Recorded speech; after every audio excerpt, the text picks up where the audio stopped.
Hi WordPress friends. This video is about a question I get a lot as a WordPress performance specialist. The question I get is, what is the best WordPress hosting?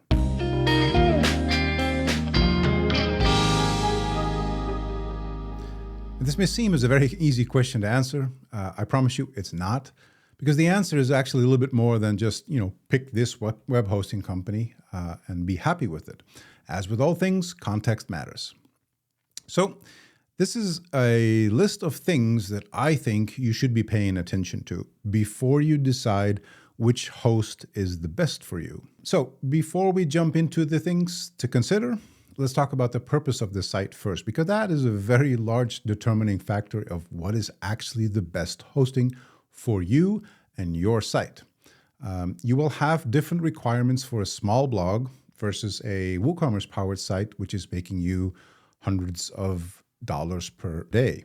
Act accordingly, I would say. So let's talk money first. I don't think it should be the most determining factor, but I understand that it's for most people the thing to look at first. So I thought I'd cover it first here as well. So the most important thing I think you need to have in the back of your mind is you get what you paid for. Can you go for a $5 a month hosting? Sure. But it comes with drawbacks. You can also pay too much for hosting.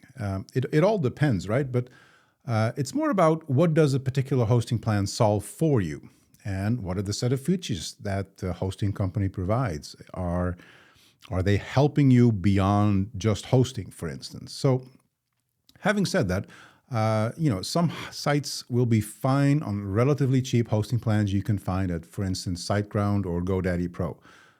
What you do want, though, is a hosting plan that is specifically built for WordPress. So that means you want your WordPress site to perform well out of the box. You do not want generic PHP MySQL hosting.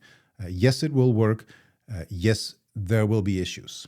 So yeah, the next point is performance, because in my mind, this is the most important thing to look for first. Performance is always crucial.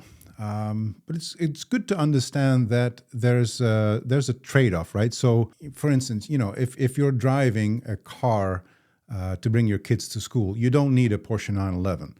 A Porsche 911 is a great car, but it's more of a great car that brings you fast from A to B.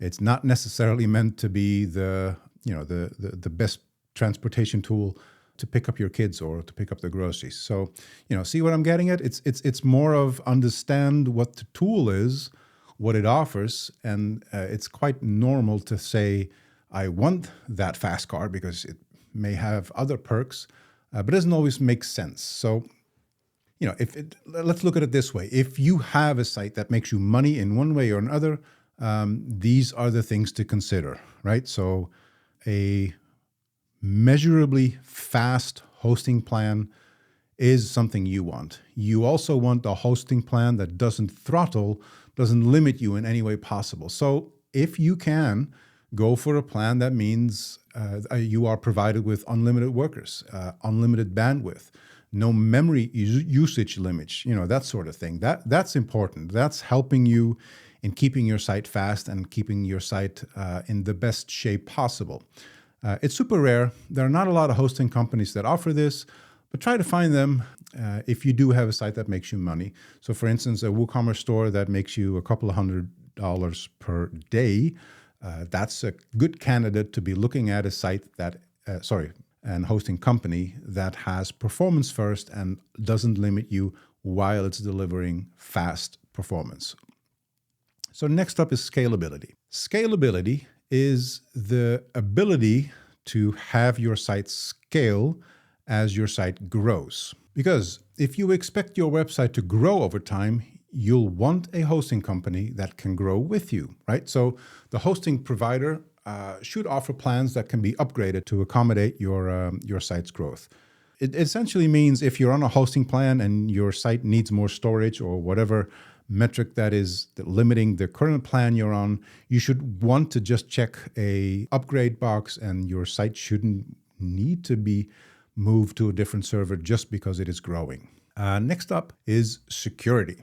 Security is a hard thing to gauge, to look at a hosting company's offering and go, I understand that they are providing the best security. Everybody's going to say they do. It doesn't necessarily mean they are.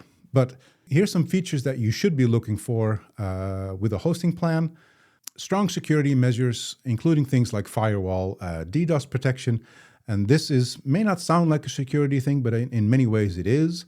Daily backups. Daily backups are crucial to have part of your WordPress hosting plan.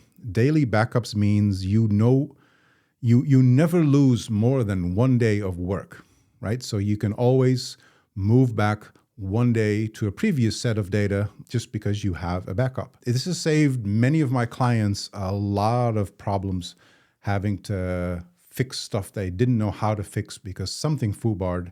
Restoring a database, restoring the site, it's as simple as asking support to do it, or maybe even your hosting admin panel provides for it. Next up is support for WordPress. Not all hosts are created equal when it comes to specifically supporting WordPress. So some hosting providers offer managed WordPress hosting, which means they handle all the technical aspects of running our WordPress site, like updates, backups, and security. You may not want that, but if they provide it because you're not technical or it's just not something you want to be bothered with, it's great to have a host that takes care of that. So that, consider it more of a white glove situation, right? So you have them host your site, but you're not in any way, shape, or form worried about the technical part of it. Again, you may not want that, so you may want to look at different tools if you are a developer, like Git integration, automatic deployments, stuff like that. And I guess in both scenarios, you do want this particular tool, and that is WP CLI. You want to have WP CLI available on your hosting plan. That, to me, is a must. I'll cover WP CLI in depth later on this channel, but this is as close to magic with WordPress as you can get. I know, big, bold promise, but subscribe and you will see videos of me explaining all the neat stuff you can do with WP CLI. So support for WordPress brings us to customer service, which is our next item. Ideally, your hosting provider should have a strong reputation for customer service, right? So this means as close to 24/7 availability, multiple ways to contact them, email and live chat, I think are the best way to go about. And, make sure that they have quick response times. I'm not including phone here, by the way, as a means to contact, because I think you will get better support when you write out your issue. It removes the guesswork for the support teams, and it ultimately, in my opinion, having worked at a hosting company, it provides you the better type of hosting experience, simply because they get to help you better by understanding your problem better.